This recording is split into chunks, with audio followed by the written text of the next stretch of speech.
Assalamualaikum warahmatullahi wabarakatuh.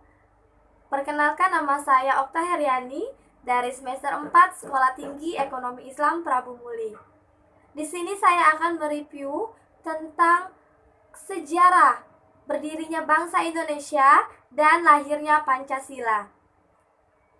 Menurut sejarah, kira-kira pada abad ke-7 sampai dengan abad ke-12, bangsa Indonesia telah mendirikan kerajaan Sriwijaya di Sumatera Selatan.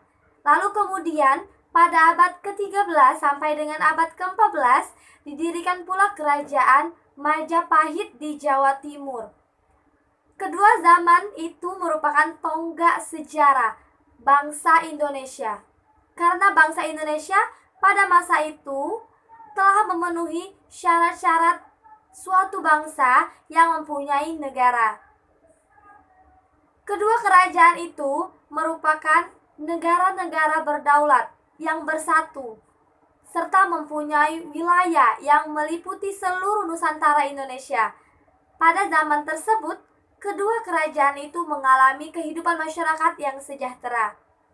Menurut Muhammad Yamin, berdirinya negara kebangsaan Indonesia tidak terlepas dan tidak dapat dipisahkan dengan kerajaan-kerajaan lama yang merupakan warisan dari nenek moyang bangsa Indonesia. Negara kebangsaan Indonesia terbentuk melalui 3 tahap. Pertama, zaman Sriwijaya, yaitu di bawah Wangsa Sailendra pada tahun 600 sampai 1400 Masehi. Kedua, negara kebangsaan pada zaman Majapahit pada tahun 1293 Masehi sampai 1525.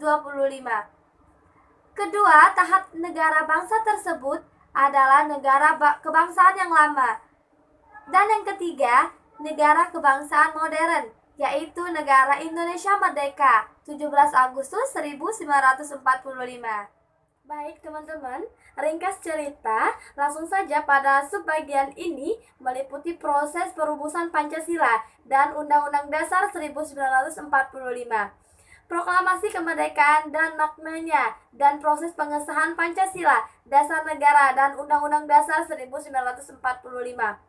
Nah, sebagai tindak lanjut dari janji Jepang, maka pada tanggal 1 Maret 1945, Jepang mengumumkan agar dibentuknya Badan Penyelidik Usaha-Usaha Persiapan Kemerdekaan Indonesia atau Dokuritsu Zumbi Teyosakai. Pada penyidik ini kemudian dibentuk pada tanggal 29 April 1945 yang beranggotakan 60 orang dan anggota tambahan itu sebanyak 6 orang yang diketuai oleh Dr. KRT Rajiman Widyodiningrat.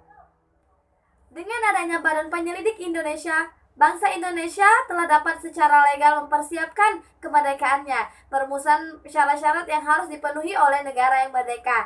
Pada tanggal 29 Mei 1945, Badan Penyidik mengadakan sidang pertama. Beberapa tokoh berbicara dalam sidang tersebut, di antaranya Muhammad Yamin pada tanggal 29 Mei 1945. Beliau mendapatkan kesempatan pertama mengumumkan pidatonya. Pidatonya berisikan 5 asas dasar untuk negara, yaitu peri kebangsaan, peri kemanusiaan, peri ketuhanan, peri kerakyatan, dan kesejahteraan rakyat. Nah, jadi setelah berpidato, beliau menyampaikan usulan tertulis mengenai rancangan Undang-Undang Dasar Republik Indonesia yang berbunyi ketuhanan yang Maha Esa, kebangsaan, persatuan Indonesia, rasa kemanusiaan yang adil dan beradab, kerakyatan yang dipimpin oleh hikmat kebijaksanaan dalam permusyawaratan perwakilan, keadilan sosial bagi seluruh rakyat Indonesia. Teman-teman, setelah berakhirnya peristiwa pengesahan Pancasila dan Undang-Undang Dasar 1945, hingga saat ini Pancasila dikenal sebagai dasar dari negara Indonesia, dikenal juga sebagai ideologi negara.